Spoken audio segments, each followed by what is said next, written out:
Bismillahirrahmanirrahim. Assalamualaikum warahmatullahi wabarakatuh. Alhamdulillahi ala ihsanih wa syukru lahu ala taufiqihi wa amtinanih wa asyhadu an la ilaha illallah wahdahu la syarika lahu ta'ziman li sya'nih wa asyhadu anna Muhammadan abduhu wa rasuluhu da'ila ridwanih. Allahumma shalli alaihi wa ala alihi wa ashabihi wa ikhwanih. Para ikhwan dan akhwat yang dirahmati oleh Allah Subhanahu wa taala, alhamdulillah, puji dan syukur kita panjatkan kepada Allah atas segala karunia yang Allah berikan kepada kita. Salawat dan salam semoga tercurahkan selalu kepada junjungan kita Nabi Muhammad SAW dan juga kepada keluarganya serta seluruh sahabat beliau tanpa terkecuali. Pada kesempatan berbahagia ini kita akan membahas topik yang sangat penting bagi kita semua, yaitu tentang bagaimana dahsyatnya neraka jahanam. Ada apa di neraka jahanam, ya? Karena kita tahu bahwasanya ujian dalam kehidupan ini sangat banyak, ya, dan betapa banyak perkara-perkara yang menggiurkan seseorang sehingga bisa terjerumus dalam kemaksiatan, ya, yang akhirnya menjerumuskan dalam neraka jahanam.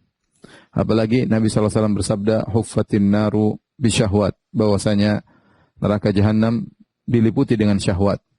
Orang kalau ingin masuk dalam neraka jahanam, dia pasti melewati syahwat-syahwat. Itu hal-hal yang sesuai dengan hawa nafsunya. Dan ini sekarang dan beredar, ya, memudahkan orang untuk terjerumus, ya, dalam hal-hal tersebut. Makanya dalam hadis tatkala dalam Sahih Muslim dan juga dalam Sunan dan Al-Musnad Imam Ahmad, kata Rasulullah SAW, "Lamma khalaqallahu al-jannata wan nar." Tatkala Allah menciptakan surga dan neraka, arsala Jibril, maka Allah pun mengirim Jibril untuk melihat surga dan untuk melihat neraka. Di antaranya setelah melihat surga, Jibril melihat neraka. Thumma arsalahu ilan nar. Kemudian Allah mengirim Jibril kepada neraka. Qala idhab fanzur ilaiha wa ila ma'atu li ahliha fiha. Wahai Jibril, pergilah engkau dan lihatlah ke neraka dan lihat apa yang aku siapkan bagi penghuni neraka jahanam. Fanadhara fiha, maka Jibril pun melihat kepada isi neraka jahanam. Fa idza hiya yarkabu ba'dhuha ba'dhan, tiba-tiba apinya bergejolak, ya, berlipat-lipat satu di atas yang lainnya. Tsumma raja'a faqala, kemudian iblis balik menuju Allah dan berkata, wa izzatika la yadkhuluha ahadun sami'a biha. Ya Allah, demi keperkasaan engkau tidak seorang pun yang mendengar tentang neraka jahanam akan masuk dalam neraka jahanam. Tentu siapa yang mau masuk neraka jahanam sementara apinya menyala-nyala saking banyak, akhirnya bertumbuk-tumbuk api tersebut. Fa'amara biha fahufat bisyahwat. Kemudian Allah perintahkan neraka untuk diliputi dengan syahwat, ya, dengan godaan-godaan yang menarik, ya, yang sesuai dengan syahwat manusia. Summa qala idhab fanzur ila ma'atu li ahliha fiha. Wahai Jibril, coba pergi lagi lihat kepada neraka jahanam, lihatlah apa yang aku siapkan bagi penghuni neraka jahanam. Fadhahaba fanadhara fiha. Kemudian Jibril melihat ternyata neraka sudah diliputi dengan berbagai macam syahwat. Jibril berkata, wa izzatika laqad khasyitu alla yanjuwa minha ahadun illa dakhalaha. Sungguh aku khawatir demi keperkasaan engkau, ya Allah, aku khawatir tidaklah seorang pun yang selamat dari neraka jahanam, ya, kecuali akan masuk dalam neraka jahanam. Artinya apa? Jibril melihat bahwasanya syahwat yang dipasang oleh Allah untuk meliputi neraka jahanam sangat kuat, sehingga hampir-hampir tidak ada yang bisa selamat dari syahwat tersebut, dan hampir-hampir tidak ada yang selamat dari neraka jahanam karena terjebak dengan syahwat tersebut. Dan ini kita tahu bahwasanya syahwat, ya, begitu banyak, ya. Dan orang sekarang memuaskan syahwat mereka sepuas-puasnya. Kemudian belum lagi disertai dengan adanya media sosial, adanya internet, ya, sehingga seorang bisa melihat apa yang dia kehendaki, seorang bisa berkomunikasi dengan siapa yang dia kehendaki, ya. Sarana-sarana untuk menuju neraka jahanam sangat mudah. Oleh karenanya pembahasan tentang neraka jahanam sangat penting agar mengingatkan kita semua bahwasanya kehidupan ini hanyalah sementara. Ada kehidupan selanjutnya yang cuma dua pilihan, fariqun fil jannah wa fariqun fis sa'ir. Kata Allah Subhanahu wa taala, sekelompok di surga dan sekelompok di neraka jahanam. Semoga Allah masukkan dalam surga dan menjauhkan dari neraka jahanam. Ya, oleh karenanya barang siapa yang diselamatkan dari neraka dan masuk surga, kata Allah Subhanahu wa taala, faman zuhziha 'anil nari wa udkhilal jannata faqad faz. Barang siapa yang diselamatkan dari neraka jahanam dan dimasukkan dalam surga, sungguh dia telah sukses, sungguh dia telah berhasil. Itulah kesuksesan yang sungguhnya, Itulah keberhasilan sungguhnya tatkala seorang selamat dari neraka jahanam dan masuk dalam surga. Taib, para pemirsa yang dirahmati Allah Subhanahu wa taala, pembahasan kita cukup panjang pada kesempatan kali ini, tapi saya akan berusaha meringkas agar terbayang bagi kita ya tentang hal-hal yang berkaitan neraka jahanam. Kemudian juga ada pembahasan tentang akidah Ahlussunnah wal Jamaah tentang neraka jahanam. Ya, saya sudah siapkan di papan tulis. Silakan para pemirsa bisa mengikuti dengan baik ya. Pembahasan kita tentang an-nar, tentang neraka jahanam, saya bagi menjadi dua ya. Ya, sebenarnya ada 4 pembahasan. Ada sifat-sifat neraka, ada model-model siksaan, kemudian ada siapa saja penghuni neraka jahanam, dan amalan-amalan apa saja yang menghindarkan seorang dari neraka jahanam. Tetapi siapa penghuni neraka jahanam dan amalan-amalan apa yang bisa menghindarkan seorang dari neraka jahanam tidak saya bahas. Saya ingin bahas tentang fokus tentang nerakanya ya. Bagaimana sifat-sifat neraka dan apa model-model siksaan yang Allah siapkan di neraka jahanam. Baik. Perhatikan para pemirsa yang dirahmati Allah Subhanahu wa taala. Akidah Ahlussunnah ya meyakini bahwasanya neraka sudah ada. An-naru makhluqatun mawjudah. Neraka sudah ada ya. Tidak seperti perkataan sebagian ahlul bidah yang mengatakan neraka dan surga belum ada. Adapun dalil bahwasanya neraka sudah ada sangat banyak ya. Di antara dalil yang paling sharih, yang paling tegas, hadis tadi yang saya sebutkan ya di awal pengajian tatkala Allah lamma khalaqallahu al-jannah wan nar arsala Jibril ya tatkala Allah menciptakan surga dan neraka, Allah kirim Jibril untuk melihat surga. Setelah melihat surga, Allah arsalahu ilan nar, Allah suruh dilihat neraka jahanam. Ini dalil bahwasanya neraka sudah ada ya. Neraka sudah ada. Kemudian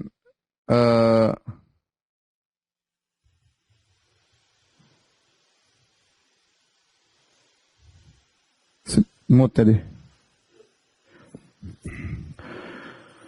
Astaghfirullahaladzim. Jadi neraka sudah ada, dalilnya tadi Jibril alaihissalam disuruh oleh Allah untuk melihat neraka jahanam. Kemudian Jibril mengatakan hampir-hampir tidak ada yang bisa selamat dari neraka jahanam. Kemudian di antara dalil bahwasanya neraka sudah ada, demikian juga surga juga sudah ada. Ya, Allah mengatakan tentang neraka, wa'iddat lil kafirin, yang kami siapkan untuk penghuni neraka jahanam. Jadi sudah ada, disiapkan. Allah sudah siapkan. Surga juga, wa'iddat lil muttaqin, Allah siapkan bagi penghuni surga. Ya. Ya. Di antara dalil juga bahwasanya ketika seorang dimasukkan dalam alam barzah akan diperlihatkan bagi dia, inilah tempatmu di surga, inilah tempatmu di neraka. Maka bagi penghuni surga di alam barzah, dia mengatakan, dia berdoa ingin segera tiba hari kiamat agar dia segera menuju ke surga yang sudah disiapkan untuknya. Adapun penghuni neraka jahanam, maka dia berdoa agar tidak segera tiba hari kiamat karena dia tahu bahwa siksaan lebih pedih sedang menantinya di neraka jahanam. Jadi ada. Adapun mereka yang menolak neraka sudah ada, kata mereka, apa fungsinya neraka ada? Ya, apa fungsinya? Kita bilang itu urusan Allah Subhanahu wa taala, ya. Dan fungsinya sudah ada tadi untuk memperlihatkan kepada para orang-orang di alam barzakh ya. Ya, kemudian seperti surga ya, sebagian ruh sudah ke surga seperti Nabi SAW mengatakan bahwasanya para syuhada ya, ruh mereka seperti apa? Ta'irun mu'allaqatun fi asjaril jannah. Ruh mereka seperti burung-burung yang bergantungan di pohon-pohon surga ya. Jadi intinya beda ketika neraka belum ada dengan neraka sudah ada. Neraka sudah ada, tinggal dihadirkan pada hari kiamat kelak. Makanya ketika hari kiamat kelak, Nabi tidak mengatakan neraka diciptakan, tapi Nabi mengatakan yu'ta bi jahannam, didatangkan neraka. Berarti neraka sudah ada. Timbul pertanyaan, di mana posisi neraka? Wallahu a'lam bishawab, tidak ada dalil yang sharih. Ada yang mengatakan di pusat bumi, ya. Ada yang mengatakan di langit. Kita bilang kita enggak tahu, Allah alam bishawab, dan Allah Maha Kuasa atas segala sesuatu. Yang penting neraka sudah ada. Ya, bahkan di antara sifatnya adalah narun hamiyah, api yang dinyalakan, ya. Sekarang neraka apinya sudah nyala dan terus dipanaskan untuk membakar orang-orang yang berhak untuk dibakar dalam neraka jahanam. Tapi itu akidah Ahlussunnah wal Jamaah bahwasanya neraka sudah ada ya, dan diciptakan oleh Allah Subhanahu wa taala. Kemudian akidah Ahlussunnah wal Jamaah juga berikutnya, neraka itu abadi. Neraka abadi dan penghuninya yang kafir juga abadi ya. neraka abadi dan penghuni neraka juga abadi ya. Dan di sana ada kesalahan keyakinan yang salah yang berkaitan dengan abadinya neraka dan abadinya penghuni neraka yang kafir. Di antara keyakinan yang salah seperti Jahmiyah. Jahmiyah berpendapat bahwasanya neraka dan surga tidak abadi. Neraka dan surga tidak abadi. Kata mereka neraka dan surga tidak abadi ya. Jadi ini adalah kesalahan pemahaman Jahmiyah tentang neraka dan surga. Kata mereka surga dan neraka tidak abadi. Kemudian Al-Khawarij dan Mu'tazilah berpendapat pelaku dosa besar kekal dalam neraka ya. Padahal kita bilang yang kekal dalam neraka cuma yang kafir. Tapi Khawarij dan Mu'tazilah mengatakan yang kafir kekal dalam neraka Jahannam. Yahudi berpendapat bahwasanya kami masuk neraka Jahannam ya cuma apa? Ayaman ma'dudat ya. Cuma beberapa hari saja ya. Lantas tamassana naru illa ayaman ma'dudat. Kami tidak akan disentuh dengan neraka kecuali hanya beberapa hari. Dan ini keyakinan mereka sampai saat ini ya. Sebagaimana saya pernah diberitahu oleh sebagian kawan, dia punya kawan orang Yahudi, dia mengatakan kita kalau masuk neraka cuma beberapa hari ya. Ya, seakan-akan Allah sudah janjikan mereka, kalian tenang saja Yahudi, mau bangsat, mau brengsek, kalau masuk neraka pun cuma beberapa hari. Adapun Ibnu Arabi ya. Ibnu Arabi berpendapat bahwasanya orang yang masuk dalam neraka Jahannam dibakar dan dibakar dan dibakar, setelah dibakar sekian lama mungkin ribuan tahun, lama-lama dia sudah bisa adaptasi. Setelah dia bisa adaptasi, berarti dia merasakan neraka tersebut suatu kelezatan, bukan lagi suatu siksaan. Ini Ibnu Arabi yang memiliki pendapat wahdatul wujud. Jadi mati kah?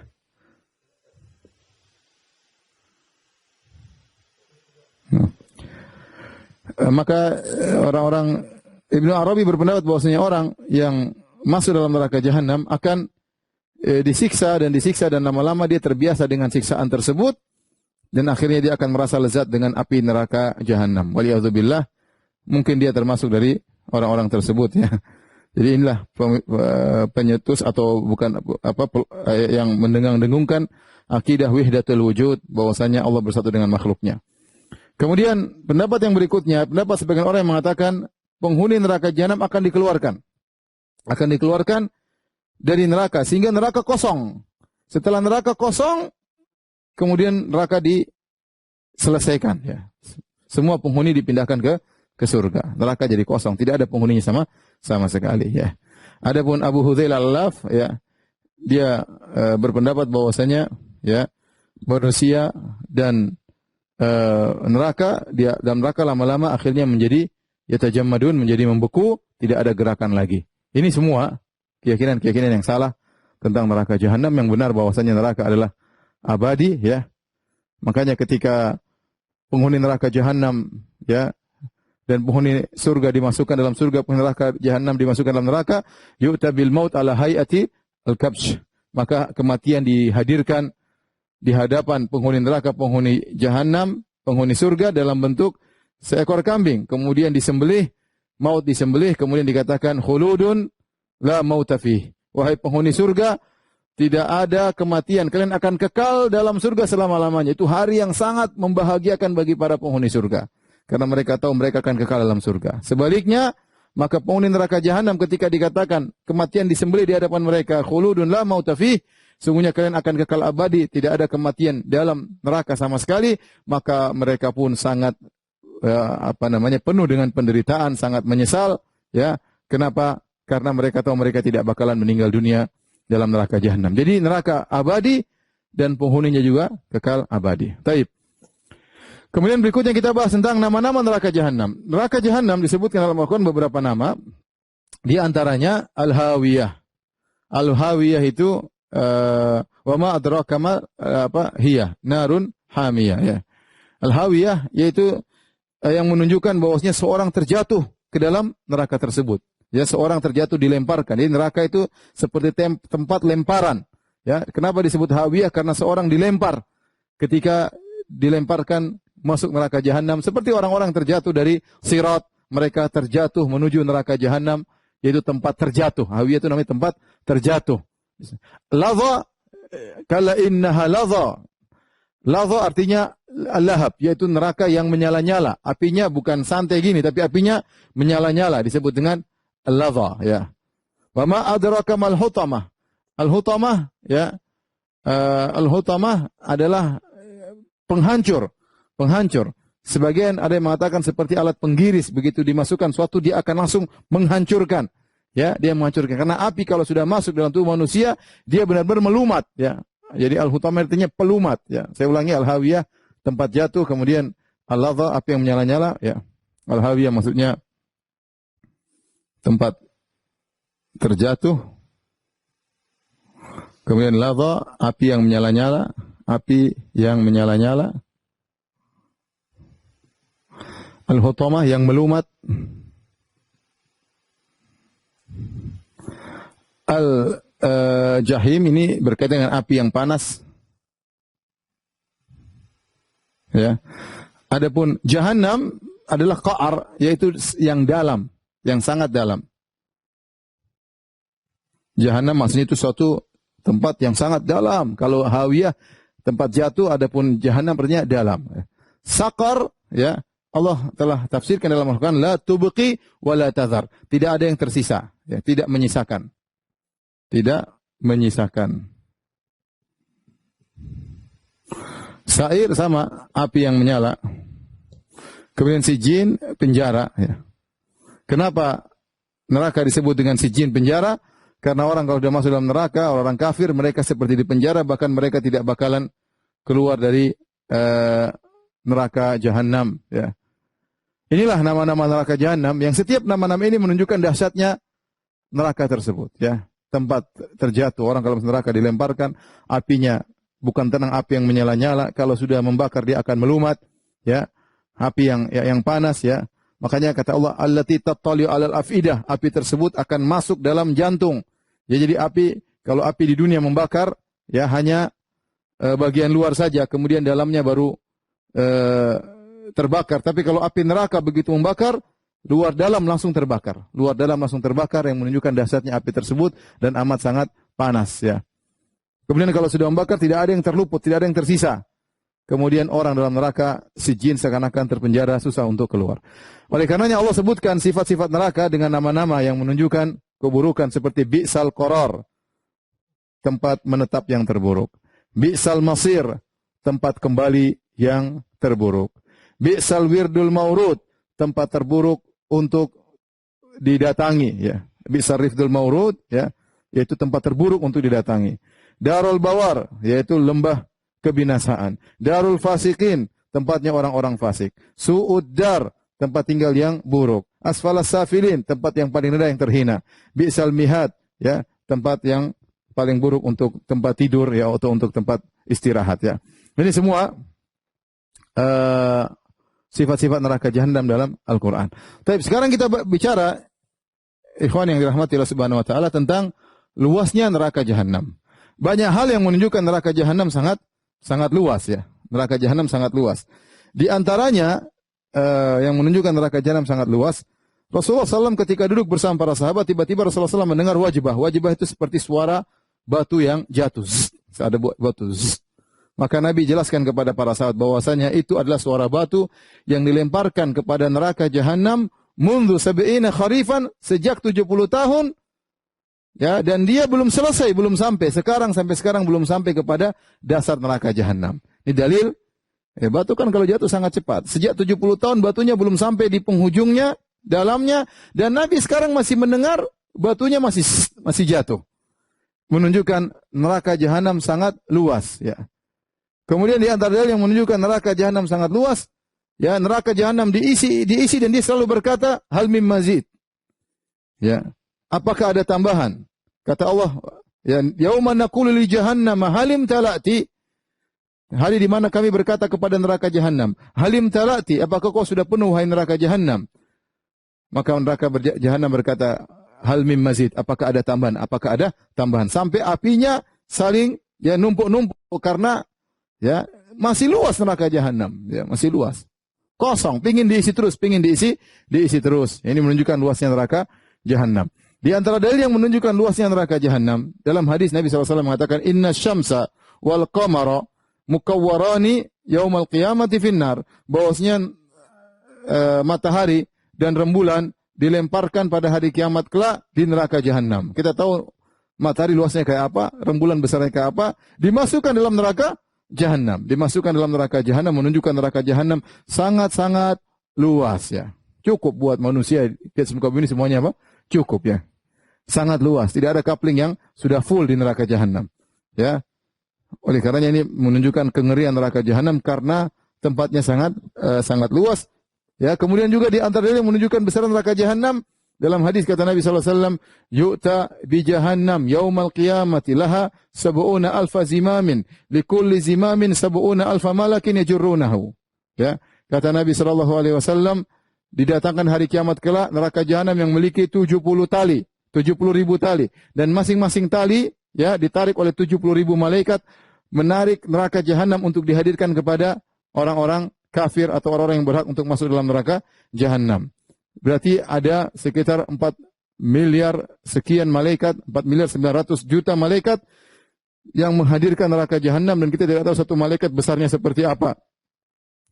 Kalau malaikat Jibril saja dengan sayapnya kemudian mengangkat negeri Sodom di langit kemudian dihancurkan, begitu kuatnya malaikat Jibril, apalagi tidak tahu malaikat yang menghadirkan malaikat neraka yang begitu besar kemudian dihadirkan oleh para malaikat. Ini semua dalil bahwasanya neraka jahanam sangatlah luas ya. Kemudian para muslim yang dirahmati Allah Subhanahu wa taala, ya, kita bahas tentang tingkatan-tingkatan neraka. Neraka bertingkat-tingkat. Ya, makanya Allah berfirman, "Innal munafiqina fid darkil asfali minan nar." Fid darkil asfal. Sungguhnya orang-orang munafik di dasar neraka yang paling bawah, ya. Ya. Lahum darajatun, ya. Walikullin darajatun mimma amilu. Setelah Allah menyebutkan tentang surga dan neraka, Allah mengatakan walikullin darajatun mimma amilu. Walikullin darajatun mimma amilu. Masing-masing ada derajatnya. Derajat di surga ada derajatnya, di neraka ada derajat turun ke bawah namanya darokat. Ya. Jadi Allah Maha Adil. Sebagaimana di surga Allah siapkan bertingkat-tingkat, sebagaimana dalam hadis bahwasanya inna fil jannati ya mi'ata darajah a'addahallahu lil mujahidin fi sabilillah. Sungguhnya di surga Allah siapkan 100 derajat, 100 tingkat yang Allah siapkan bagi penghuni surga. Penghuni surga khusus untuk pintu mujahidin 100 tingkatan. Jadi Allah sangat detail sampai kalau mengklasifikasikan para mujahidin sampai 100 klasifikasi. Menunjukkan Allah detail. Mujahid yang begini, mujahid yang begini. Kata Ibnu Hajar demikian juga pintu-pintu kebaikan yang lain tentang sholat, tentang sedekah juga bertingkat-tingkat. Demikian juga kenapa ini konsekuensi dari Maha Adil Allah Subhanahu wa taala ya. Allah tidak akan menyamakan seseorang dengan yang lainnya. Masing-masing berdasarkan tingkat keamalnya. Maka demikian pula neraka. Allah juga Maha Adil, maka orang-orang yang masuk dalam neraka jahanam bertingkat-tingkat. Bertingkat-tingkat. Sebagian ulama, sebagian salaf menyebutkan tingkatan tersebut seperti ini ya. Yang pertama, kalau kita mau ilustrasikan, tingkatan yang paling tinggi, yang paling atas ya adalah usatul muwahhidin. Bahasa Indonesianya aja lah. Para pelaku maksiat ahli tauhid.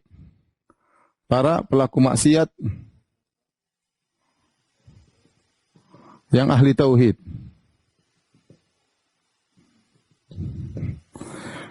Kemudian setelah itu baru nerakanya orang-orang kafir ya. Narul kuffar. Nerakanya orang-orang kafir. Di sini ada orang kafir, ada Yahudi ya. Nasara. Kemudian Sabi'in. Kemudian ada Majusi ya.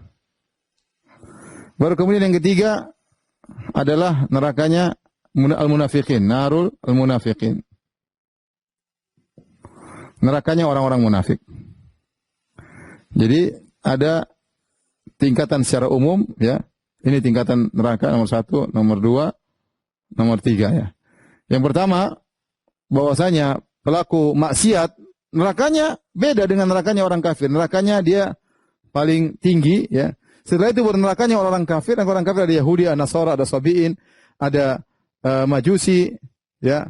Kemudian ada nerakanya orang-orang munafik. Nerakanya munafik sini juga musyrikin Arab, ya.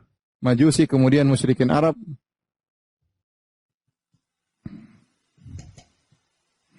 Baru kemudian munafik. Sehingga sebagian salaf menafsirkan tingkatan neraka ada 7. Ya. Pertama, usatul muwahhidin, kemudian kafir ada 1, 2, 3, 4, 5. Yahudi, Nasrani, Sabi'in, Majusi, musyrikin Arab.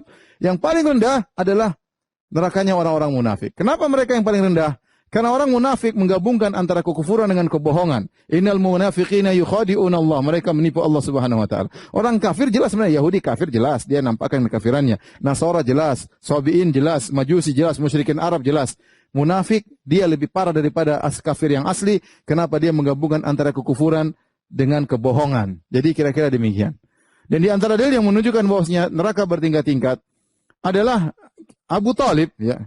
Kata Nabi SAW, inna ahwana ahlin nari adzaban yaumal qiyamah Abu Talib. Sungguhnya orang yang paling ringan azabnya pada hari kiamat kelak adalah Abu Talib.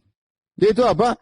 Dia pakai sendal yang ta'ilu bina alain minan nar, memakai sendal dari api, ya, yaghli bihima dimaguhu. Ternyata kedua sendal api tersebut membuat otaknya mendidih, ya. Atau yutudul jamra tahta akhmusi qadamai, diletakkan bara api di bawah telapak kakinya, kemudian otaknya mendidih. Ini neraka yang paling ringan. Waliyadzubillah, yang kata Nabi SAW, neraka yang paling ringan seperti itu. Jadi neraka, azab neraka. Makanya kata Allah Subhanahu Wa Taala, la yu'adzibu adzabahu ahad, wa la yusiku wasaqahu ahad. Kalau Allah sudah mengadab, tidak ada yang bisa mengadab seperti Allah. Kalau Allah sudah membelenggu, tidak ada yang bisa membelenggu seperti Allah. Sebagaimana kalau kita bayangkan surga, kenikmatan yang tidak bisa kita bayangkan, maka demikian juga azab neraka jahanam tidak bisa kita bayangkan. Tidak ada yang bisa mengadab seperti azabnya Allah. Kalau ada orang paling mujrim, paling buruk di dunia ini, kemudian dia menyiksa dengan siksaan yang terhebat, tidak akan bisa mengalahkan bagaimana siksaan Allah. Ya, la yu'adzibu adzabahu ahad. Tidak ada yang bisa menyiksa seperti siksaan Allah Subhanahu wa taala. Bayangkan siksaan paling ringan seperti diletakkan bara api di telapak kaki, kemudian otaknya mendidih. Otaknya mendidih. Ya. Oleh karena ini menunjukkan bahwasanya neraka bertingkat-tingkat dan menunjukkan maha adil Allah Subhanahu wa taala. Orang yang kafir yang baik tidak sama dengan orang kafir yang buruk, ya. Tidak sama.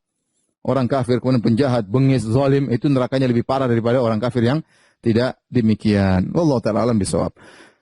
Kemudian kita sebutkan neraka juga ada pintu-pintunya. Dalam Al-Qur'an Allah mengatakan laha sab'atu abwab.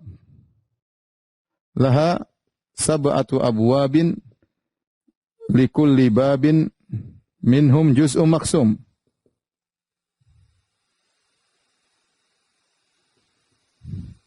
Kata Allah Subhanahu wa taala, neraka itu punya 7 pintu dan setiap pintu sudah ada bagiannya.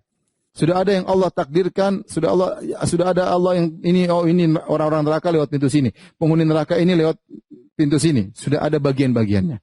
Ya, yang pintu tersebut wallahu alam bagaimana bentuknya. Namun setiap pintu sudah ada bagiannya, orang-orang yang sudah ditetapkan oleh Allah akan masuk dari pintu tersebut, ya, sudah ditetapkan oleh Allah Subhanahu wa taala. Yang pintu-pintu tersebut ditutup oleh Allah Subhanahu wa taala. Ya. Walladzina kafaruhum ashabul masy'amah alaihim narum mu'sadah. Kata Allah Subhanahu wa taala, alaihim narum mu'sadah. Mu'sadah itu apa artinya? Pintunya ditutup. Pintunya dibelenggu, ya. Dikunci. Ya. Dikunci, ya. Kemudian juga apa namanya? Allah tatil ala afidah, ya. Kemudian kata Allah Subhanahu wa taala narun musadah, ya. Yaitu api yang pintu-pintunya ditutup, ya. Ditutup.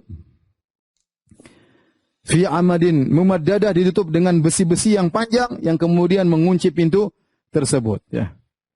Jadi pintu-pintu tersebut ditutup sehingga orang tidak bisa keluar. Dan apinya, ya, seperti kalau kita bahasa kita di presto, ditutup, dikunci sehingga apinya muter ke situ, dalam situ. Tidak ada yang keluar. Tidak ada asap yang keluar dari presto tersebut. Waliyadzubillah. Neraka demikian, dimasukkan ke nerakanya, ditutup oleh Allah Subhanahu wa taala. Ditutup oleh Allah Subhanahu wa taala sehingga panasnya kembali kepada orang-orang yang dipanggang dalam neraka jahanam tersebut. Kemudian adapun bahan bakar neraka jahanam, kata Allah Subhanahu wa taala, waquduhan nasu wal hijarah. Kata Allah, waquduhan nasu wal hijarah. Waquduhan nasu wal hijarah. Adapun bahan bakarnya adalah manusia dan api.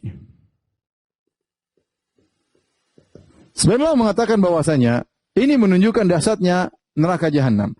Karena kalau kita bicara tentang api yang lain, kalau kita ingin membakar sesuatu, ingin bakar sate, ingin bakar daging atau bakar apapun, kita cari bahan bakar dulu.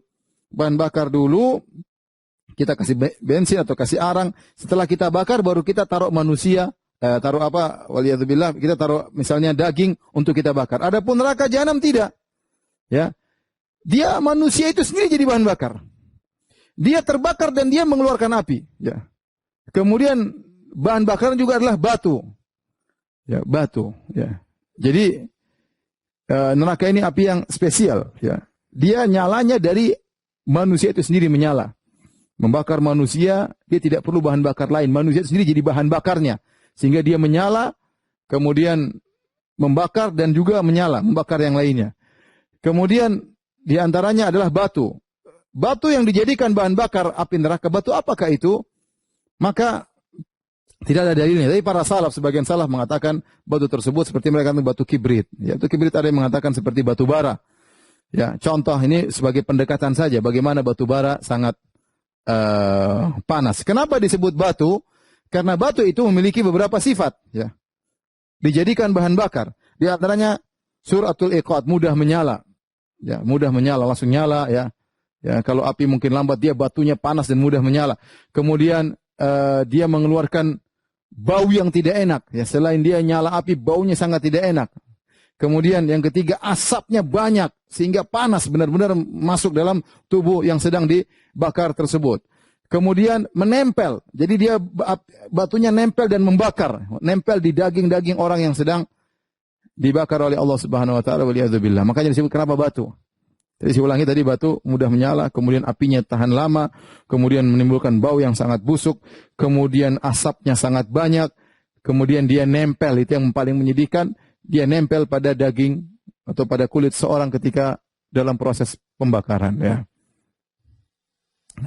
Kemudian penjaga neraka, Allah sebutkan penjaga neraka adalah malaikat yang kasar, yang keras. Para malaikat yang kasar, keras dan keras. Alaiha malaikatun ghiladun syidad. Kata Allah, di neraka jahanam ada neraka-neraka ghilaz, yaitu kasar, syidad, keras. Ya. Jadi Allah gambarkan malaikat tersebut sangat mengerikan. Dan Allah sebut dalam ayat yang kata Allah, alaiha tis'ata asyar. Bahwasanya di neraka ada 19 malaikat. Ketika Abu Jahal atau orang-orang Quraisy mendengar bahwasanya di neraka cuma 19 malaikat, dia mengatakan, gampang, cuma 19 kita lawan. Saya bisa lawan 19. Atau enggak, kita kumpulan orang lawan 19 malaikat tersebut. Mereka tidak tahu bahwasanya malaikat-malaikat tersebut sangat dahsyat. Satu malaikat saja tidak, mereka satu dunia menghadapi tidak bisa. Apalagi 19 malaikat. Yaitu malaikat-malaikat yang kasar, yang keras dan tegas, yang siap menjaga neraka jahanam tersebut. Ya, sehingga mereka ketika disiksa, mereka diawasi oleh malaikat-malaikat tersebut. Ya. Waliyadzubillah. Taib.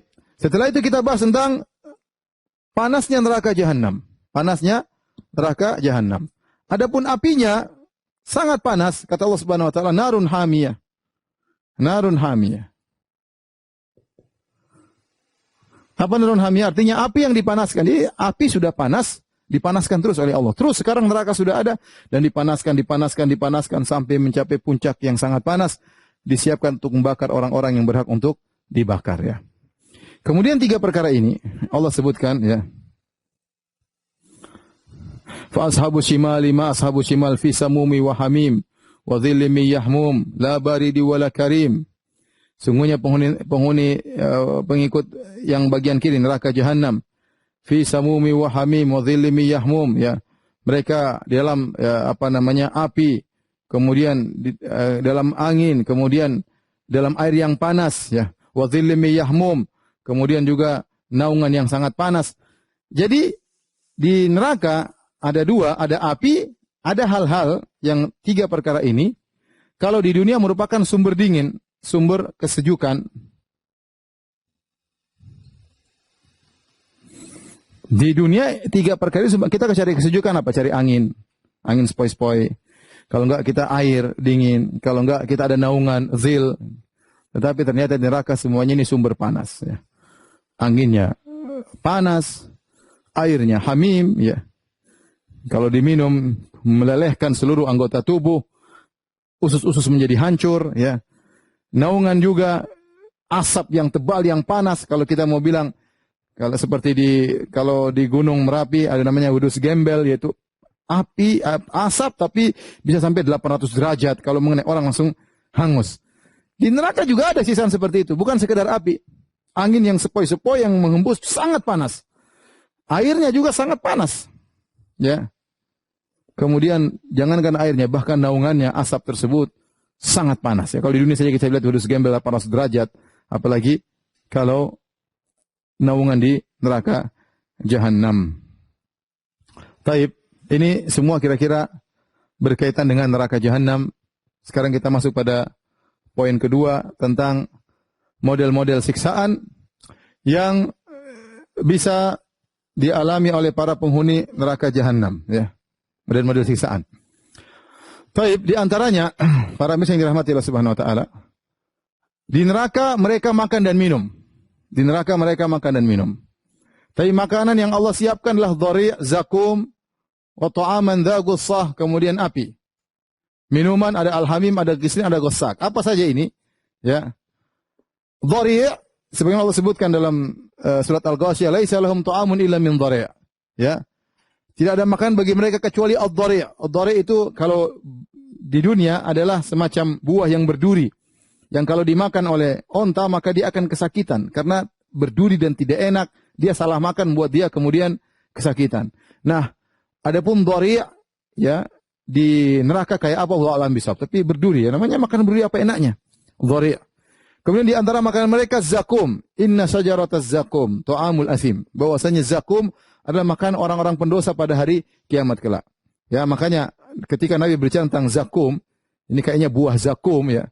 Nabi mengatakan, "Lau anna qatratan minaz zakum qatarat ala ahli dunya la afsadat ala ma'aishihim." Ya, kalau ada satu getah saja, satu tetes getah jatuh dari buah zakum, jatuh di atas muka bumi ini, maka seluruh penghuni bumi akan rusak kehidupan mereka. Kenapa? Bau yang sangat busuk. Saya sering gambarkan misalnya dalam satu rumah, kemudian ada bangkai tikus ya.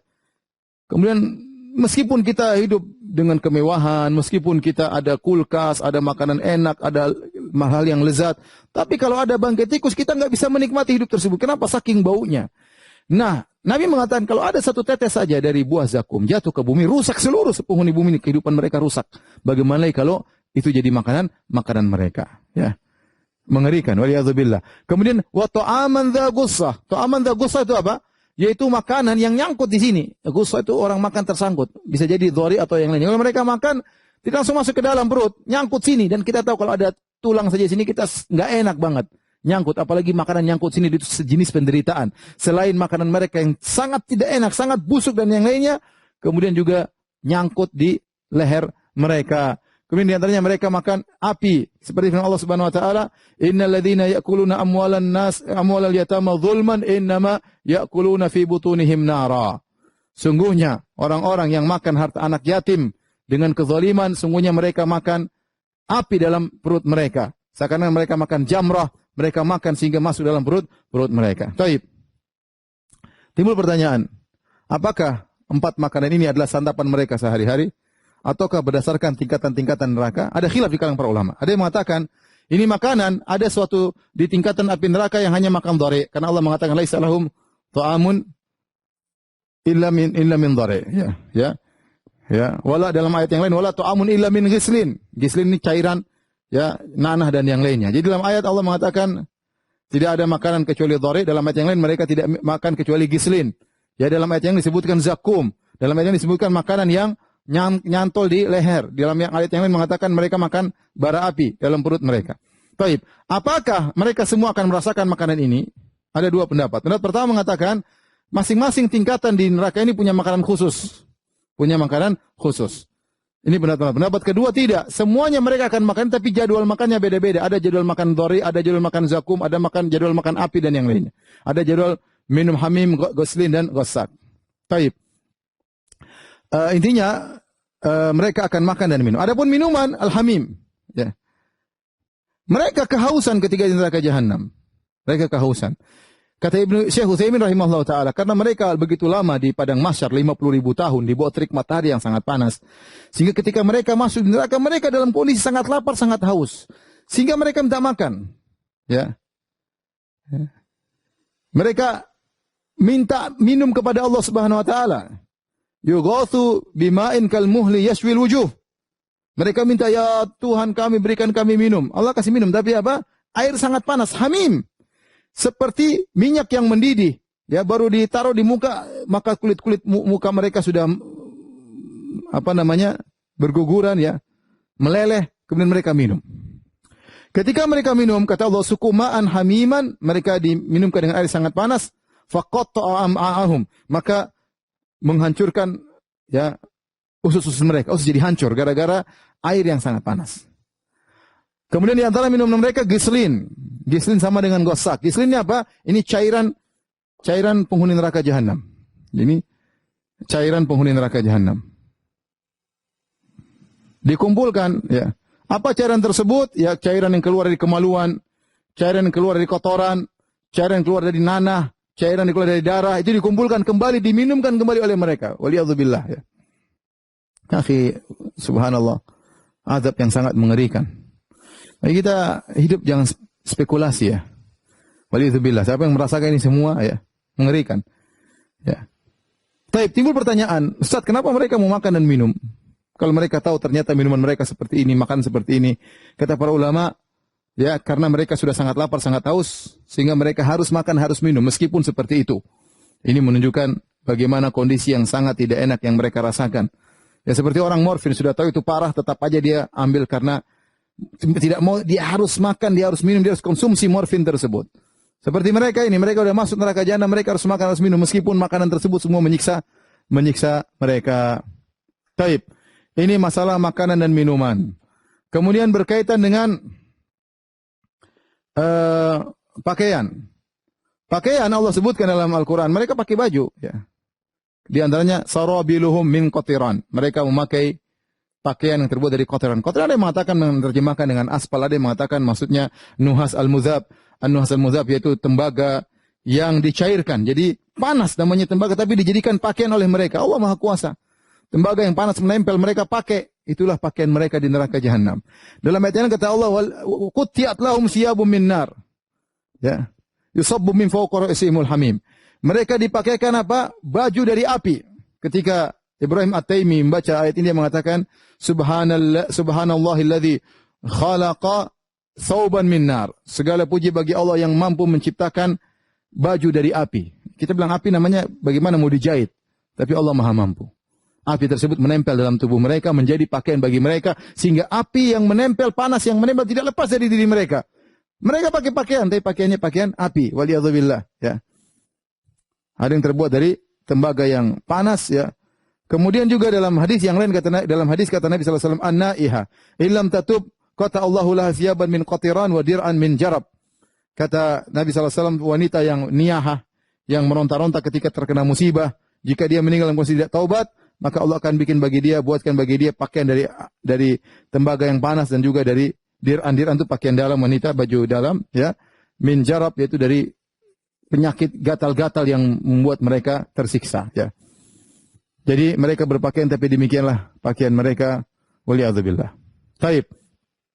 Di antara bentuk siksaan yang mereka rasakan, ya, adalah Allah menghanguskan kulit mereka. Kata Allah, kullama nadijat juluduhum baddalnahum juludan ghairaha liyadzuqul azab. Ya.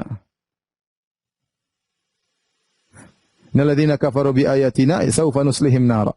Orang-orang kafir kami masukkan mereka dalam neraka jahanam. Kata Allah, kullama nadijat juluduhum, setiap hangus kulit mereka, baddalnahum juludan ghairaha, kami gantikan kulit yang baru. Di sini kenapa disebut kulit kata para ulama? Karena kulit ini apa? Sangat yang dirasakan. Ya, indra di situ ya, saraf-saraf perasa di situ. Kita kalau kulit ya sakit di kulit ya. Sebelum yang kena lainnya di kulit itu sempat perasa indra yang dirasakan di kulit, dan itu yang pertama dibakar kemudian hangus ya, hangus. Setiap kulitnya hangus ganti lagi, setiap kulitnya hangus ganti lagi. Alhamdulillah ya. Bayangkan mereka diazab, dibakar ya. Makanya ketika seorang salah membaca allati tattali 'alal afidah, api yang membakar langsung masuk dalam dada mereka. Langsung dibakar luar dalam, bukan cuma bagian luar aja yang hangus, dalam juga dimasukin oleh api, langsung dalam satu saat, dan mereka tidak mati, dibakar hidup-hidup. Ya. Ya. La yamutu fiha wa la yahya. Tidak mati, tidak hidup. Mau dibilang hidup, dibakar lagi, dibilang mati juga tidak mati. Jadi disiksa, kulit mereka setiap hangus diganti lagi. Kemudian berbicara tentang wajah. Jadi ada bagian-bagian tubuh yang Allah fokuskan, di antaranya kulit, ya, karena dia adalah sumber perasa, di antaranya wajah. Wajah ini banyak model-model siksaan kepada wajah-wajah orang di hari kiamat kelak disiksa. Kenapa? Wajah adalah tempat paling mulia bagi manusia. Ternyata itulah tempat fokus yang akan Allah siksa pada hari kiamat kelak. Di antara siksaan yang Allah berikan berkaitan dengan wajah, ya. Allah mengatakan, ya, wa nahsyurhum yaumal qiyamati ala wujhihim umyan wa bukman wa summa. Kami kumpulkan mereka pada hari kiamat kelak, di atas wajah mereka, digeret atas wajah mereka. Ya. Kemudian apa? Umyan wa bukman wa summa, dalam kondisi buta, dalam kondisi bisu, dalam kondisi tuli, dipermalukan oleh Allah Subhanahu wa taala. Ya, kenapa waktu masih hidup penglihatannya tidak digunakan untuk beriman? Ya, kemudian mulutnya digunakan untuk ngomong yang tidak benar, telinganya digunakan untuk mendengar yang tidak benar, maka mereka pada hari kiamat dibangkit dalam kondisi demikian. Nanti dibiarkan bicara lagi, tapi ada suatu kondisi di mana mereka dihinakan dengan demikian. Kemudian juga dalam ayat yang lain, afamay yamshi mukibban ala wajhihi ahda. Kata Allah, afamay yamshi mukibban ala wajhihi. Apakah orang yang pada hari kiamat kelak berjalan di atas wajahnya, dibangkitkan dalam kondisi wajahnya berjalan di atas wajah. Ya, mengerikan. Itu baru di padang mahsyar, belum kali neraka jahanam. Di neraka kata Allah tentang wajah, talfahu wujuhumun nar. Maka pada hari kiamat api membakar wajah mereka. Allah sebutkan khusus wajah karena tempat mulia seseorang. Situlah disikat oleh api, dijadikan fokus pembakaran oleh Allah Subhanahu wa taala. Kemudian fakubbat wujuhum finnar.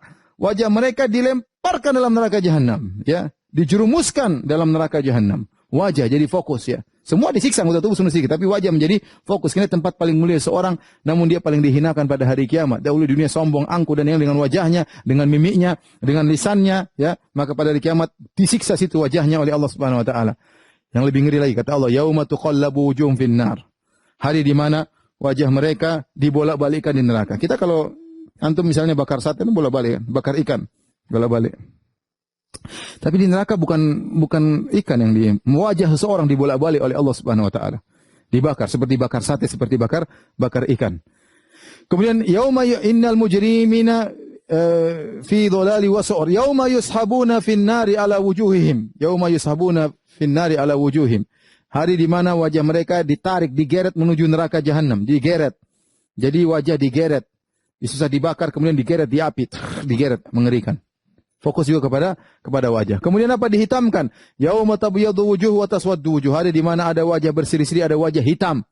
Orang gimana tidak hitam, dibakar, dikasih api. Maka inilah siksaan-siksaan yang berkaitan dengan wajah orang-orang penghuni neraka jahanam. Kemudian api yang membakar mereka meliputi mereka, ya. Api yang membakar mereka meliputi. Jadi seorang, ya, ahata bihim suradiquha, ya. Kata Allah, ketika mereka masuk dalam neraka, nyala api meliputi mereka. Jadi tidak ada bagian tubuh yang lolos dari api. Apinya benar-benar meliputi mereka, ya. Kata Allah, lahum jahannam, dalam surat Al-A'raf, lahum jahannamu mihadun wa min fawqihim ghawash. Ya, di mereka, ya, mihatnya tempat tidur. Mereka bertempat tidur dengan api. Wa min fawqihim ghawash, berselimutkan dengan api. Lahum dhulalum minan nari. Ya, lahum min fawqihim dhulalum minan nari wa min tahtihim dhulal. Dzalika yukhawwifullahu bihi ibadahu ya ibadi fattaqun. Kata Allah Subhanahu wa taala, jadi tempat tidurnya api, selimutnya api, menunjukkan api meliputi mereka, meliputi mereka.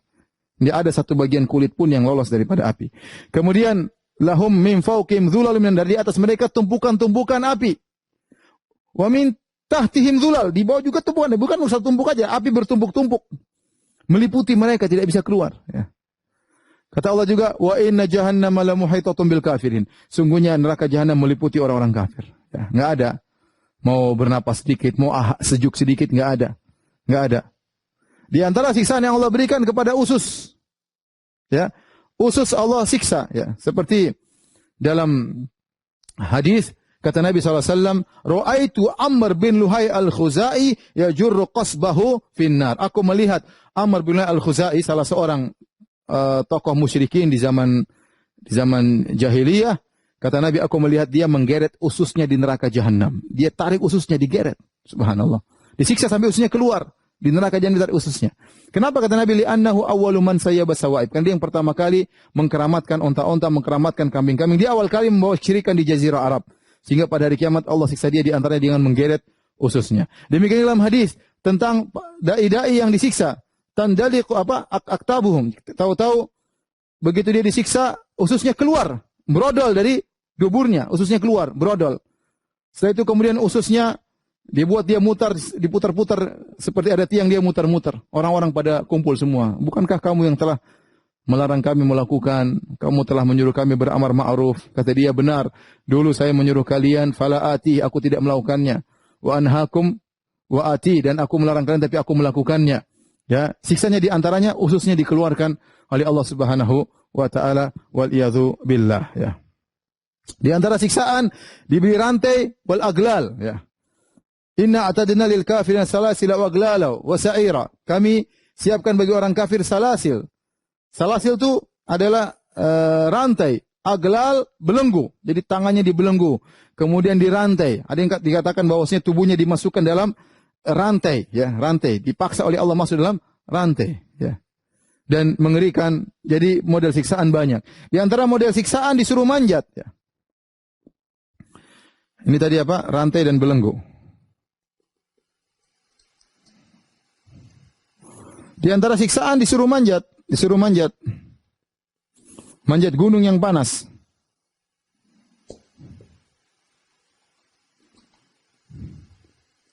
Kata Allah, saurhikuhu sa'uda. Dalam ayat kata Allah, saurhikuhu sa'uda.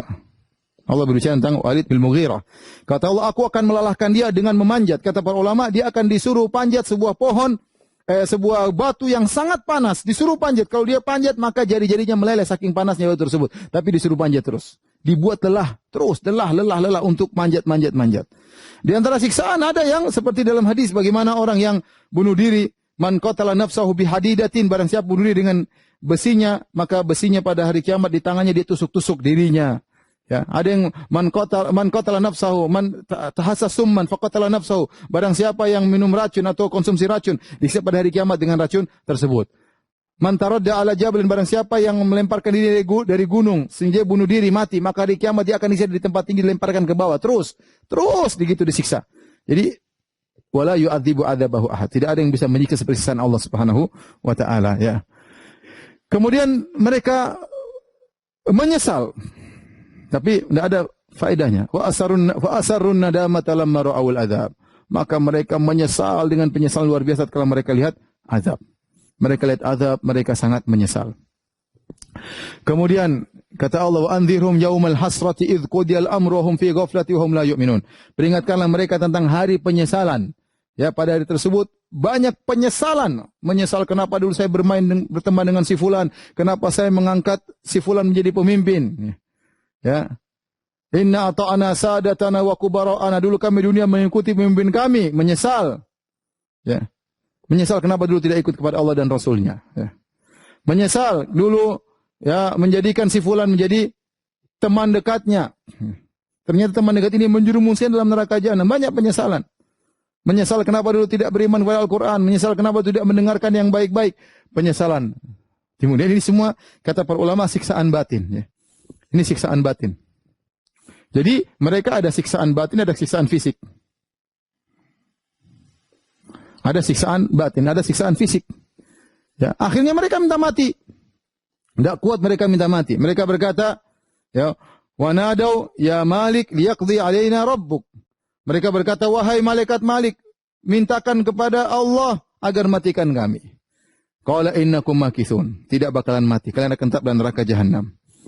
Tatkala mereka tidak berhasil minta mati, mereka minta dikurangkan. Wa qala alladhina fin nari li khazanati jahannam ud'u rabbakum yukhaffif 'anna yawman minal adzab. Berkata penghuni neraka jahanam kepada para penjaga neraka, mintalah kepada Rabb kalian, yukhaffif 'anna yawman minal adzab, berilah kami keringanan. Mereka tidak bilang liburan, keringanan aja. Siksaannya dikurangi meskipun hanya sehari. Ya, kata tidak ada. Minta mati enggak dikasih, enggak minta keringanan enggak dikasih, minta syafaat enggak dikasih. Apa kata Allah? Fadzuku falan nazidakum illa adzaba. Ya. Fadzuku falan nazidakum Fadzuku walan nazidakum illa adzaba.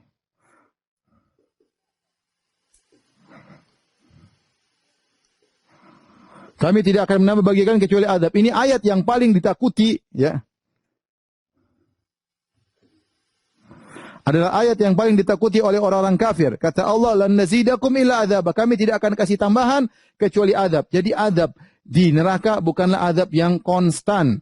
Bukanlah azab yang statis, dia dinamis, semakin parah, semakin parah, semakin parah, wali'adzubillah. Dan Allah Maha Kuasa atas segala sesuatu. Ya. Dan ya, azab, adapun siksaan batin banyak ya. Di antara siksaan batin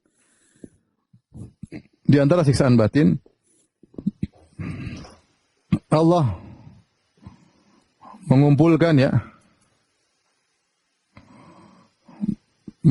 mereka dengan sesembahan-sembahan mereka. Di antaranya, itulah hikmahnya kenapa Allah masukkan matahari rembulan di neraka. Matahari rembulan tentu tidak diazab, ya. Matahari rembulan tidak ada salahnya, benda mati. Tetapi dimasukkan dalam neraka supaya para penyembah matahari rembulan semakin pedih. Ini yang mereka sembah ternyata menemani mereka di neraka jahanam. Makanya Allah mengatakan, innakum wa ma ta'buduna min dunillahi hasabu jahannam. Sungguhnya kalian dan apa yang kalian sembah akan dimasukkan dalam neraka menjadi bahan bakar neraka jahanam. Yang kalian dan apa yang kalian sembah. Jadi orang-orang penyembah berhala nanti mereka masuk neraka dengan berhala-berhala. Para pembuat patung yang mereka pahat yang kemudian mereka sembah akan masuk neraka bersama patung-patung tersebut. Orang bikin lukisan kemudian mereka sembah akan dimasuk neraka bersama lukisan-lukisan tersebut. Kalian dan apa yang kalian sembah akan masuk neraka bersama kalian. Waliyadzubillah. Kecuali yang mereka sembah orang-orang soleh. Seperti Nabi Isa alaihissalam yang mereka sembah misalnya. Ya, atau mungkin ada yang menyembah malaikat. Maka tidak akan. Tetapi selain itu, ya, maka akan dimasukkan bersama dengan mereka dalam neraka jahanam. Oleh karenanya, yang paling parah bagi mereka tatkala mereka di neraka kemudian iblis berkhutbah ketika itu menyampaikan ya nasihat kepada mereka. Inilah akibat perbuatan kalian yang Allah telah sebutkan dalam surat Ibrahim ya. Inna Allah wa'adakum wa'adal haqqi wa'atukum ya fa akhlaftukum. Allah dulu telah menyampaikan janji yang benar, adapun aku janji aku menyelisih dan seterusnya sehingga mereka semakin menyesal. Ternyata ini sosok yang mereka dulu ikuti ternyata juga dalam neraka jahanam bersama mereka wali'adzubillah ya. Ya, di antaranya banyak ya disebutkan bagaimana siksaan-siksaan batin yang Allah sampaikan kepada mereka dan ini menambah mereka dari siksaan yang satu menjadi siksaan yang lebih parah. Waliyadzubillah ya, para pemirsa yang dirahmati Allah Subhanahu wa taala, ya. Inilah sedikit yang bisa kita sampaikan. Tentunya pembahasan neraka jahanam masih banyak pembahasan. Tetapi secara global inilah gambaran siksaan tentang neraka jahanam dan seperti kita katakan pada surga, seorang menghayal tentang nikmat surga, dia tidak akan bisa mencapai hakikatnya karena ketidakmampuan akalnya untuk memikirkan. Maka demikian juga azab neraka jahanam, mau kita hayalkan kayak apapun, tidak akan bisa sampai pada hakikatnya. Karena Allah mengatakan, la yu'adzibu adzabahu ahad. Dan tidak ada seorang pun yang bisa menyiksa seperti Allah, ya, ketika Allah menyiksa pada hari kiamat kelak. Kalau di dunia orang bisa bertafannun, bisa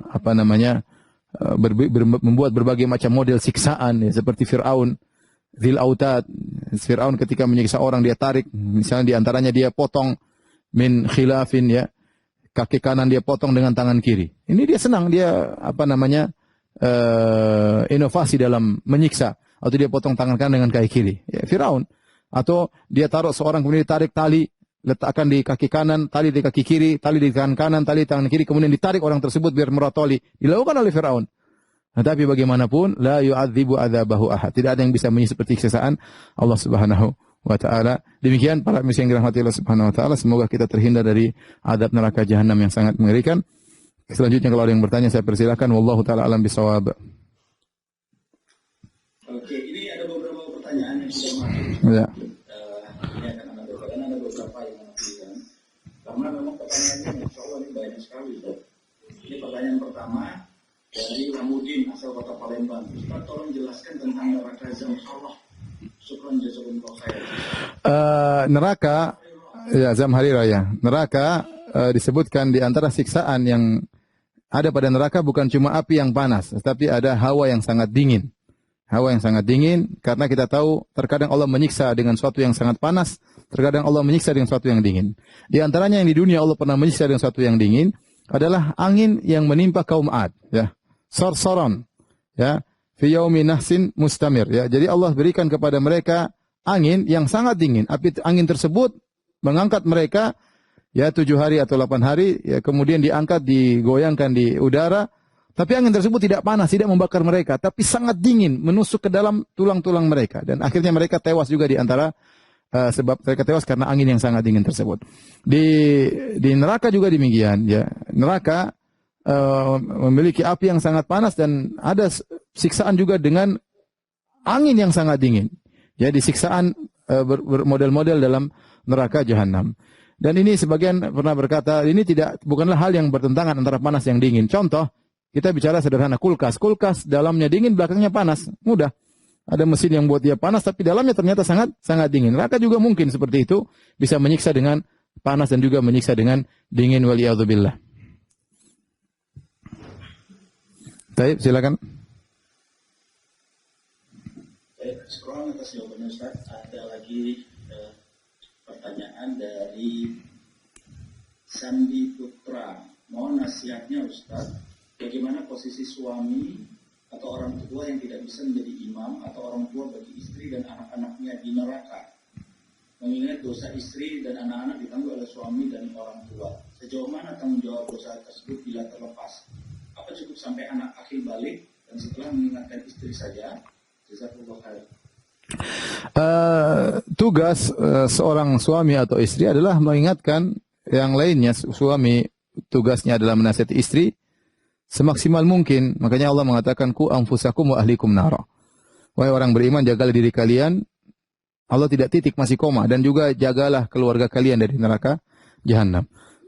Jadi suami bertugas untuk menasihati istri dan juga menasihati anak. Demikian juga Allah berfirman, wa'mur ahlaka bis-salati wastabir 'alaiha. Perintahkanlah kepada keluargamu untuk salat dan bersabarlah untuk salat, ya.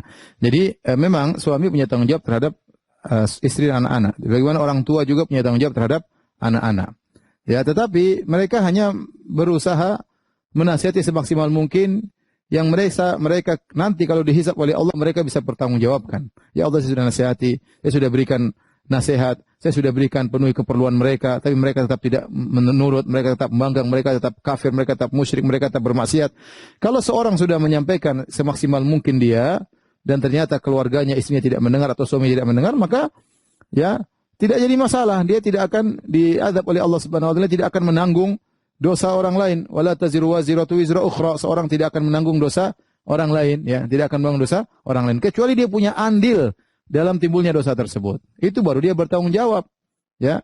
Misalnya dia yang mengajari anaknya untuk bermusik-musikan, dia yang mengajari anaknya untuk kemudian ke bioskop, itu baru dia tanggung jawab. Apa kerusakan yang muncul akibat itu dia tanggung jawab, kecuali dia bertobat, menasihati anaknya.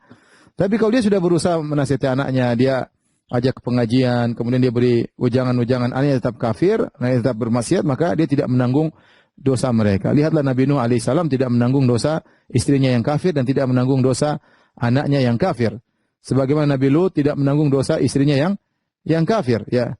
Ya karena sebagaimana Imra'atu Fir'aun, ya, istrinya Fir'aun tidak menanggung dosanya Fir'aun. Ya, tidak menanggung dosanya Fir'aun. Yang penting seorang berusaha menyampaikan nasihat semaksimal mungkin, dia punya hujah di hadapan Allah, setelah itu maka ya justru dia dapat pahala tatkala dia berusaha menasihati. Adapun hidayah hanya milik Allah. Sekarang Nabi Muhammad SAW menasihati pamannya Abu Talib. Apa kurangnya? Abu Talib seperti bapaknya, seperti bapak keduanya. Abu Talib sangat sayang kepada Nabi, bahkan mungkin lebih daripada anak-anaknya yang lain. Nabi juga sangat sayang kepada dia. Sampai Allah mengatakan, innaka la tahdi man ahbabta. Kau tidak bisa beri petunjuk kepada orang yang kau cintai. Apa? Nabi sudah berusaha semaksimal mungkin. Bahkan menjelang meninggal Abu Talib, Nabi datang nasihat. Ternyata pamannya meninggal dalam kondisi kafir. Apakah Nabi berdosa? Jawabannya tidak. Justru Nabi dapat pahala. Karena hidayah di tangan Allah Subhanahu wa taala. Jadi tugas kita di dunia ini hanyalah nasihati. Hanyalah nasihati, nyampaikan semaksimal mungkin, diulang, kita berdoa kepada Allah. Kalau Allah tidak kasih hidayah, ya terserah Allah. Kalau dia ternyata brengsek, nakal, biadab, kafir, murtad, ya urusan dia dengan Allah Subhanahu wa taala. Tetapi kita yang penting menyampaikan nasihat sampai kita yakin saya sudah punya hujah di hadapan Allah. Adapun baru nasihat sekali, terserah ente mau kafir, enggak benar. Baru menyampaikan sekali nasihat kepada istri baru sekali dua kali, ya sudah ente neraka, enggak ada masalah, bukan urusan saya. Di sana masih banyak bidadari. Enggak, bukan begitu. Tapi seorang menyampaikan nasihat dengan berulang-ulang yang dia merasa ini sudah cukup bagi dia punya hujah di hadapan Allah Subhanahu wa taala. Allah taala alam bisawab.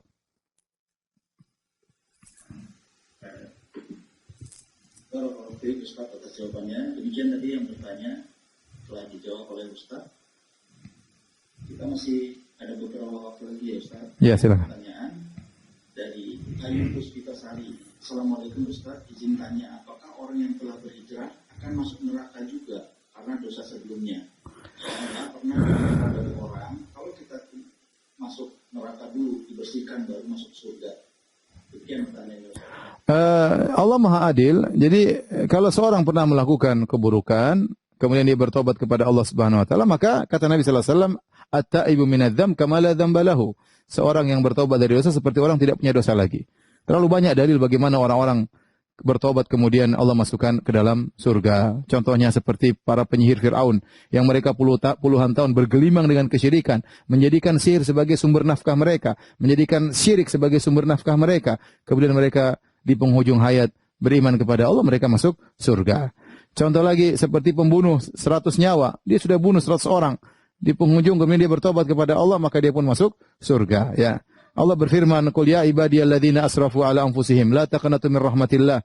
Innallaha yaghfiru dzunuba jami'an innahu huwal ghafurur rahim." Wahai hamba-hambaku yang bergelimang dalam maksiat, jangan kalian berputus asa dari rahmat Allah. Sungguhnya Allah mengampuni dosa-dosa, ya, dan sungguhnya Allah Maha Pengampun lagi Maha Penyayang. Yang dimaksud oleh mungkin kawan Anda yang bertanya bahwasanya kalau orang punya dosa diazab dulu neraka baru kemudian surga, itu kalau ternyata dia tidak bertobat. Dia bertobat. Kemudian ketika ditimbang di akhirat ternyata timbangan keburukannya lebih berat daripada timbangan kebaikannya. Maka dicari selisihnya. Ya, timbangan keburukannya lebih berat daripada timbangan kebaikannya, dicari selisihnya. Selisihnya ini ternyata misalnya, saya kasih sederhana. Misalnya dia punya dosa 1000. Ternyata pahala yang dia lakukan 700. Berarti ada selisih 300 dosa ini. Apa yang dilakukan oleh Allah kepada 300 dosa ini? Bisa jadi Allah ampuni, terserah Allah. Wa yaghfiru liman yasha wa yaghfiru liman yasha. Innallaha la yaghfiru asyirka bi wa yaghfiru liman yasha. Ya, kata Allah Subhanahu wa taala, Allah tidak mau dosa-dosa syirik, dan Allah wa yaghfiru ma duna dzalika liman yasha, dan Allah mengampuni selain dosa kesyirikan bagi yang Allah kehendaki. Jadi saya ulangi, misalnya 300 sisa dosanya tadi 300, maka bisa jadi Allah ampuni kalau berkehendak. Kalau Allah tidak berkehendak mengampuni, bisa jadi Allah buka pintu syafaat, ada yang kasih syafaat sehingga dia tidak jadi masuk neraka. Kalau semua sudah tertutup pintu, tidak ada lagi sarana, maka dia diazab.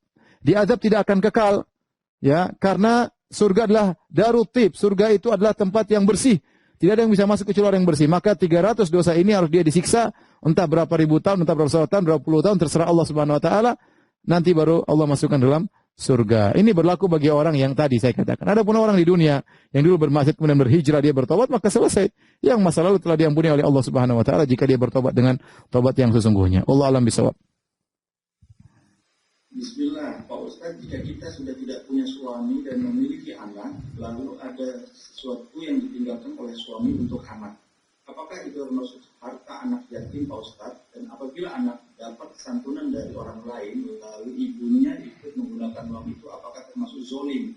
Mohon penjelasannya Pak Ustaz. Jadi kalau ada seorang memberikan harta kepada anak yatim bantuan, jadi pertama adapun harta yang ditinggalkan oleh suami bapaknya, yaitu harta warisan, berarti harta warisan tersebut istri mendapat 1/8, kemudian sisanya buat anak-anaknya, ya, sesuai dengan pembagian warisan, kemudian kalau ada yang kasih sumbangan kepada anak yatim, tentunya secara logis bukan cuma anak yatim itu yang makan, orang tuanya juga bisa makan sesuai dengan, karena dia yang merawat anak yatim tersebut, dia makan secukupnya, tidak berlebih-lebihan, tidak kemudian menzalimi anak yatim tersebut. Bukan berarti dapat ada sumbangan kemudian dia belikan emas, yang enggak boleh. Sekedar untuk ngurus, dia ikut makan bersama anak tersebut, seakan-akan dia ikut mengurus, apalagi anak-anaknya sendiri. Kalau ikut makan sekedar bersama anak-anaknya enggak ada masalah. Tapi kalau dia uang sumbangan tersebut ternyata dia belikan ini, belikan anu di luar kebutuhan anak-anak yatim tadi, maka tidak diperbolehkan. Adapun dia ikut mengurus mungkin uang SPP-nya, kemudian untuk masak dia makan bersama anak-anaknya, maka ini tidak jadi masalah karena dia sedang merawat anak-anak tersebut dan dia juga berhak untuk bisa merasakan apa yang diberikan kepada anak-anak tersebut. Wallahu ta'ala alam bisawab. Demikian saja. Kurang lebihnya saya mohon maaf kepada jamaah Masjid Al-Ikhlas. Semoga kita bisa menyambung pengajian kita lagi. InsyaAllah nanti malam ada, ya, ba'da Isya, InsyaAllah jam 7:30. Kita masih melanjutkan Kitabul Jami' tentang adab, tentang zikir dan doa. Wabillahi taufiq wal hidayah. Assalamualaikum warahmatullahi wabarakatuh.